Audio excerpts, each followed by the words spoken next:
Good Novatos, thanks again for tuning into yet another video. Infamous coming at you live from the West Coast yet again, San Jose, California. So let's just get into it. Let's talk about the 2023 models from Harley Davidson.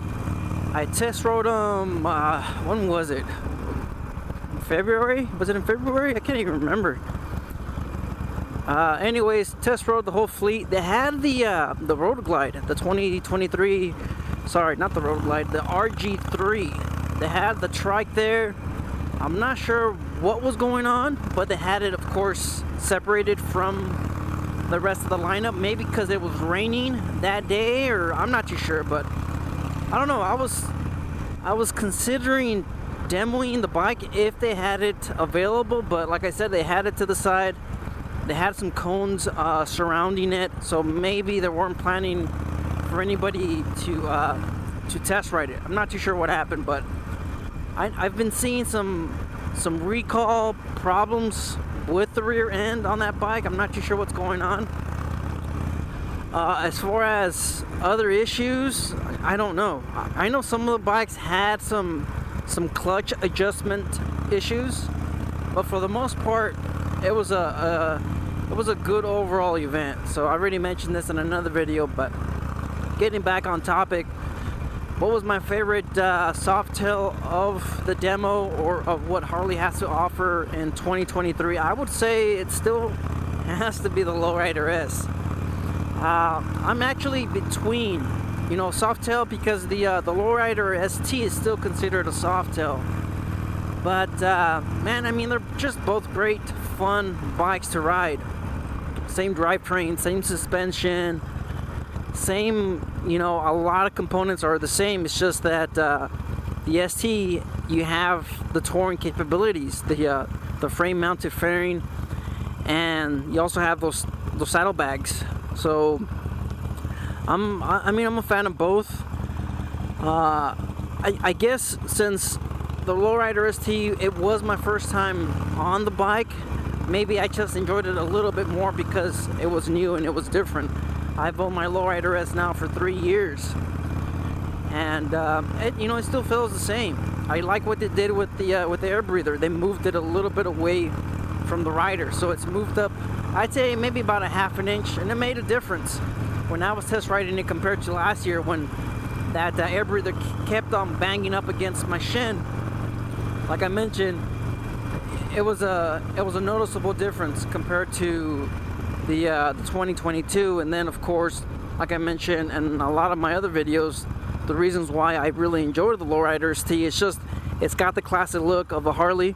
It's got the full rear fender. You have a 5-gallon tank. You got the improved suspension, not only in the inverted forks, but you also have the improved rear shock as well. You have a little bit more travel in the suspension. So there's a lot of stuff to like when it comes to the Softail lineup when it's the Lowrider S. So I mean, I also enjoyed the Street Bob. I've always been a huge fan of the Street Bob ever since the release 2018. So, and I mean, they did swap the 107 to a 114 back in what was it, 2020 or was it 2021? I think it was 2021. So it's a fun bike to ride. The overall feel, no wind protection. It's just the rawness of a Harley, and it's a blast. You have the same sitting position, the same rider position. It's just that it's just a little bit more bobberish, a little bit more bobber, a little bit more minimal. So overall, it's a blast to ride as well. So I'd say the Street Bob is still my second favorite, behind, of course, the Lowrider S. Both of the Lowrider ST and the Lowrider S. So like I said, Lowrider ST probably was my favorite of 2023. Only, like I said, only because it was, it's new, and I really enjoyed the overall look of the fairing and the saddlebags all together. So let's move on to the touring model. Overall, man, I'm a big fan of the Road Glide. I'm a huge fan of the Road Glide. I had a blast riding the Road Glide. You guys remember watching my video. The Street Glide had a really tight clutch cable. So, I mean, yes, it soured the experience by only a little bit, only because I wasn't able to, you know, give it full throttle because the clutch was always engaged. That's what happens when the clutch cable is just too tight. It doesn't fully disengage, and the bike just feels donkey-ish. You know, it just doesn't perform. It doesn't respond. It doesn't respond to the throttle. So I'd say the Road Glide is still my favorite. Now, you know, overall, the model-wise, the ST is by far the best one. All right, yes, it's got a 117, and it's not a huge difference in displacement when it comes to, you know, the specials, the 114s. But I don't know if it's the tune or what it is. It did respond differently when it came to high RPMs. I mean, meeting the governor on the ST lineup, it just, like I said, I don't know if it's a tune or what it is, it just didn't respond quite the same. I was able to hold that RPM and bounce it off of, you know, the red line. You guys can see the videos where I noticed that when I was on the limited. It just, when I hit the max RPM on the limited, it shut the throttle off. On the ST, it was just, you know, bouncing off the red line, and it wasn't, you know, necessarily shutting off, but it was, you know, letting you know, hey, you're hitting dangerous RPMs, rotations per minute. So, like I mentioned, it's probably the tune, and it's probably because it's got the 117 and it's got the 117 cam. So overall, the ST was fun, you know, going at a high rate of speed, hitting triple digits, of course, and just being really comfortable on the bike, not having a lot of wind hit me. It was quite surprising. Like I said, I mean, it's still the same as, you know, 2022. I mean, I don't know. I guess to be 100% fully excited about you know, what they have to offer in 2023, they're pretty much the same bikes. You know, I've test ridden, I've owned my Lowrider S for 3 years. It's got the same drivetrain, same suspension as far as most of the Softails. And if you've test ridden anything, you know, 2017, 2018 touring models, they're pretty much, you know, they're pretty much the same, other than, like I mentioned, probably the ST just has a different tune in it. So I mean, they're pretty much the same bikes. So I would say 2023 touring model would have to be one of the ST bikes. If you like the Street Glide, then, you know, that's probably the one you'll like. I like the Road Glide, so that's the one. That's my favorite of 2023, Road Glide ST. As far as the baggers, the limiteds, as far as the limiteds and the baggers, I would say the CVO limited was a quite, I mean, it was just overall the experience riding it, having that you know, that backrest coat all the way up to my shoulder blades. I was just shocked how comfortable that bike was. I wasn't able to flat foot it at all.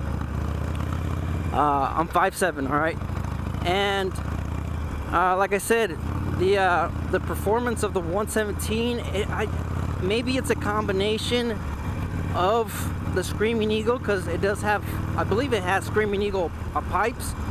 So I think it's not only the 117, but it also has the Stage 1. So comparing to the other limiteds, we're talking about the Street Glide and the Road Glides. Of course, the fully the fully dressers, even, you know, the ones with the tour packs. It was a lot more responsive, and you could really feel it, because, like I said, I've been test riding the limiteds for a while now, and the CVO, man, you can really notice the difference when it comes to the throttle response. I was really impressed. I really liked it. Most of the times when I'm test riding the limiteds, I'm just bored, because I'm just, you know, trying to get on it, trying to move that big hunk of, you know, metal, whatever you want to call it. I mean, they weigh, the Road Glide, they weigh close to 1,000 pounds, and it's got the same powertrain of a Softail. depending on which one we're talking about.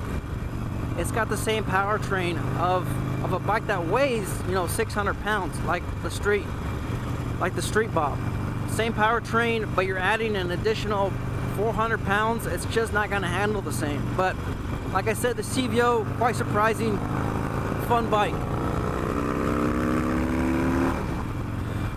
As far as the suspension on the CVO compared to the other limiteds, I don't think it has anything special in it.